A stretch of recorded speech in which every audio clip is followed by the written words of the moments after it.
Plānošana. Šis vārds, kurš daudziem vadītājiem izraisa patīkamas un ne tikai patīkamas asociācijas, mēdz ievilkties. Kāpēc tā mēdz notikt? Dažos gadījumos organizācijām, komandām nav skaidrs plānošanas process.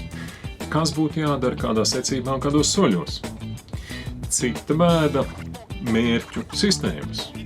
Dažos gadījumos nav skaidrs, kā šos mērķus veidot, kā viņus skaitīt, kā viņus mērīt. Dažos gadījumos sanāk situācijas, ka savstarpēji mērķi ir vai nu pretrunīgi, vai dažos gadījumos pat vienkārši izslēdzot.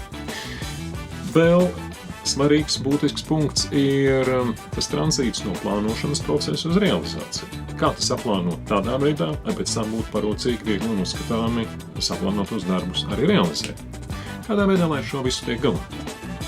Nāc uz www.mastertraining.lv, piesakies seminārām Vizuālā plānošana, deleģēšana un kontrole, un es jums iedošu konkrētus, saprotamus un praktiskus rīkus, kā tikt galā ar šiem un daudziem citiem vadītājiem aktuāliem izaicinājumiem plānošanas, deleģēšanas un kontroles procesā.